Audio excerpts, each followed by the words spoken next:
DeepSeek has come up with a better way of moving the artificial intelligence revolution forward. And the breakthrough came in a small company owned and started by an entrepreneur who's the CEO of the little company called DeepSeek. And he explains that he hired new graduates of some of the new technical universities in China. He doesn't say, but clearly the message is they're fresh, they're new, and they're cheap. Because one of the things that he came up with was a competitor product, and for it, I believe $5 or $6 million, they have done something that is the equivalent of what costs billions in Silicon Valley. And the biggest company in the United States on the stock market recently was a company called NVIDIA. It lost $600 billion of value in one day.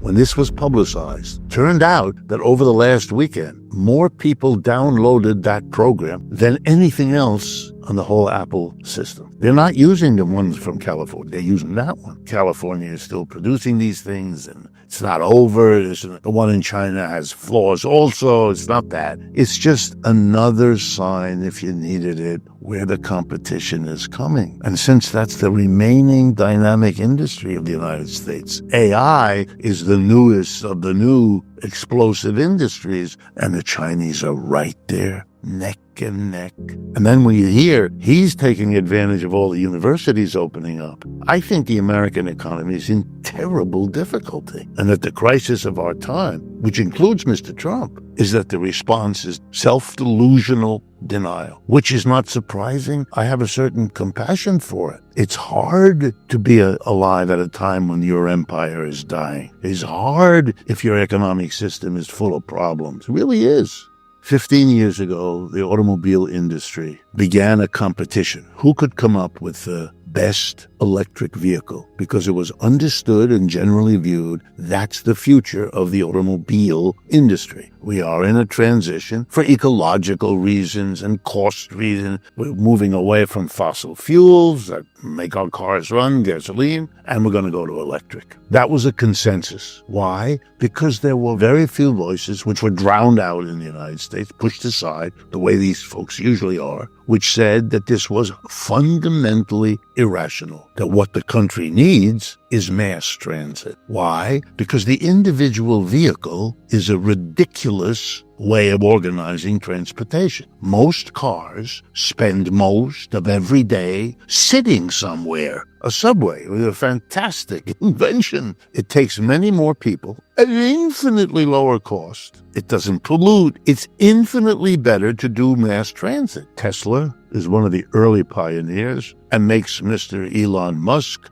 a household name and rich, very rich. General Motors works on it. Ford works on it. Toyota works on it. Everybody works on it. But here we are now, 15 years later. The Chinese have automobile companies. They work on it too. They win the competition. The best electric car and truck at the lowest price is made by the BYD Corporation, precisely unknown in the United States for a simple reason. They're not permitted to come here. If you go to Europe today and you go on the highways, you'll see BYD vehicles all over the place. Why? First, Mr. Trump put a 27% tariff on electric vehicles from China, and then Mr. Biden raised it to 100%. So if you want to get a BYD electric car, say it costs $30,000. If you're an American company or an American individual, you would have to come up with $30,000 that goes to China to buy the car. Another $30,000 that goes to Uncle Sam as a tariff. It means that Americans won't buy the Chinese car because it's $60,000, and they can get for $45,000 or $50,000 a Tesla or a GM. This is a tariff that protects Tesla and GM, but it denies to the American people access to the best electric vehicle at the lowest price. And now let me explain very briefly why that is stupid. American companies compete with companies in the rest of the world. American companies that make shoes, they need trucks, for example. But everywhere else in the world is now going to be able to get the best quality electric truck for $30,000, whereas their American competitor could only get the best electric truck if they paid $60,000, which they won't. they'll buy an inferior truck and still pay more than their competitor pays for the superior truck. And you know what that means? American companies are going to lose the competition and eventually lay off the workers since they can't sell their products that have been too expensively produced. So you're protecting the workers at GM and Ford, but at the expense of not only many other American workers, but I can tell you as a mathematical economist, we cannot know whether the jobs we protect in the automobile industry won't be overwhelmed by the jobs we lose as a result of this tariff. We live in a society in which we allow a president to do two remarkable things. One, to constantly misspeak about tariffs. By now it's intentional because we're going to hit the Chinese. Chinese people don't pay our tariff. We do. The tariff is a tax on imports. That means the Republican Party, for 100 years, the party advocating tax cuts, has become overnight a party championing taxes, namely tariffs. That already ought to make people go, what's going on here? But he slides out from that by having large numbers of Americans, all the polls show it, think that the tariff is paid by the people over there, not America. It isn't. But number two, he never tells you what are the side effects of a tariff. Tariffs have been around for centuries. Paul Krugman writes for the New York Times, and his specialty is international trade. He knows, and many like him know. But there's this America, and that's, again, the legacy of the Cold War. Even this weird Trump character, because these are often liberals that don't like him, they can't bring themselves to be reasonably critical. It's like announcing I'm taking over the Panama Canal. You can't do that because of the ramifications. What are you? You've been denouncing Mr. Putin for 3 years, that he invaded another country and took something that isn't his. You just announced you're going to do that. What? You don't have to worry. You just met a tough guy. Stop. This isn't serious. But with him, this exaggerated bluster got him the election because it's the naughty boy. And he's being naughty again. Those negative side effects, they don't go away because you pretend they're not there. That's like the little child that confronts the scary doggy in the park, and he or she puts their little hands in front of their eyes because they think if they can't see the dog, it won't be there. But by the time they're 4 or 5 years old, they have learned the lesson. You can do that. The doggy's still there. Mr. Trump and this country are engaged in levels of denial that I look at and I go, wow. If we talk about the internal contradictions of the economic program of Mr. Trump, then you'll see that what I've just told you is all over the place. Not just with tariffs, but with deporting immigrants and so on. You know, the secondary consequences here ought to make any rational government stop. And the fact that this government isn't stopping, well, draw the conclusion. The president illustrated dramatically that he is going to deport undocumented immigrants, of which the Homeland Security Department of this country says we have somewhere around 10 to 15 million. Mostly these are undocumented immigrants, are young people of working age. These are young men and women who can travel through the desert and take the hardships that are involved in coming here for many. So they arrive here and they take the worst jobs. And by worst jobs, I don't just mean those that are poorly paid. I mean jobs that are dangerous, irregular, that are highly unscrupulous much of the time. And the reason they have those jobs is because, unlike a native-born worker, they will never go to the police to complain if they're made to work without protective gear, or they're made to work too many hours, or they're made to work without being given the pay that they were promised. Employers know that they can get away with this. Immigrant is particularly profitable as an employee, and that's one of the reasons that the United States has always welcomed employees, because the employers knew you could do things with them you couldn't otherwise. So what it means to target these people, many of whom have spent years at the bottom of the jobs pyramid in the United States, what it means exactly, ethically or morally, to pick them up off the street, put them in shackles, which is being done now, and dropping them in Mexico or Colombia or wherever you can impose that. Here's the supply and demand. You are reducing the supply of labor. On the other hand, you're going to impose tariffs. Goods produced abroad will no longer be purchased by Americans because they become more expensive. Mr. Trump has said he may well have imposed 25% tariffs on both Canadian and Mexican goods. That violates the treaties that were initially signed by Mr. Clinton, the NAFTA, and then rewritten and re-signed by Trump himself in his first presidency. It meant that goods could move between them without tax by any of the three countries to any of the other. He's abrogating that. Interesting move. The United States is the major market for both of those countries. Therefore, this is a big blow to them because they're going to see the demand for their exports to the United States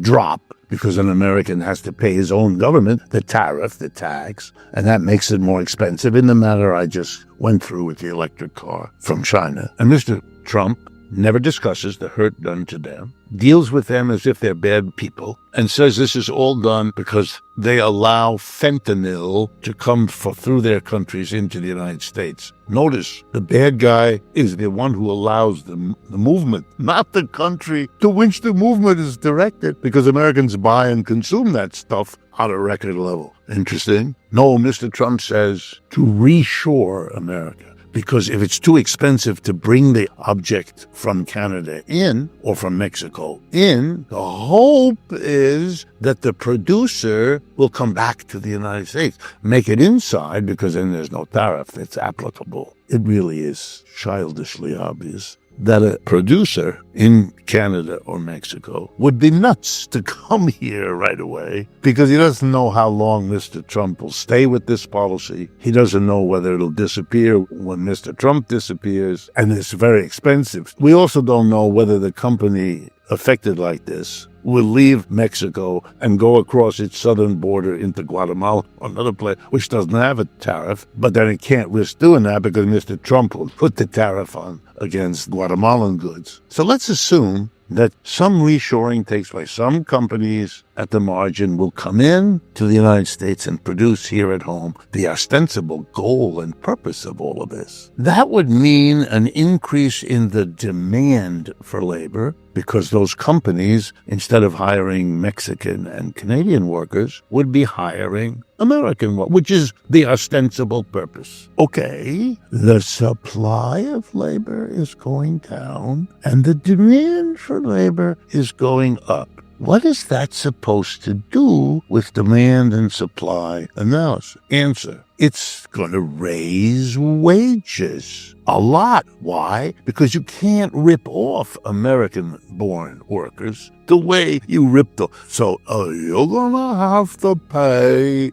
wages you never thought you'd have to. So wages will go up in the United States. Now let's take it 2 more steps and we're done. Why would capitalists across America who supported Mr. Trump welcome that the cost of labor is going up and eating into their profits? Because when Mr. Trump imposes a tariff, one of the results, the textbooks are full of this, is called retaliation. Other countries can put tariffs just like we can, which means American companies who export are going to have the same problem. They're not going to have a market the way they used to. So the companies will have higher wages to pay while they can't sell the way they used to. That's a 1-2 punch right in the nose of the employer class. They're the ones who gave him the job. That's not his job in their mind. How's he going to handle what I just described? Not only that, but if you put a tariff and the prices go up, what the literature teaches is that the protected companies, the ones who like it that you put a tariffs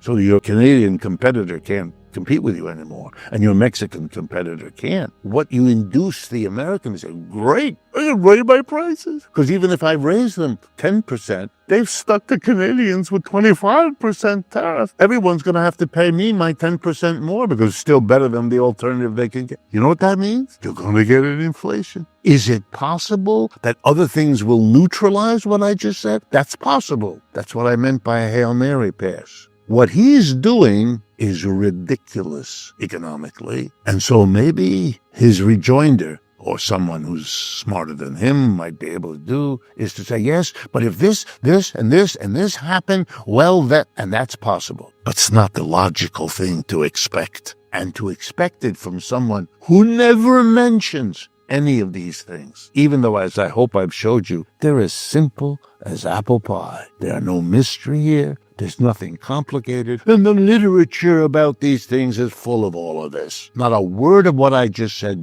to you is original to me. So all I can tell you is, with this level of contradiction at the basis of what is being proposed here, you're looking at a really strange phenomena unfolding.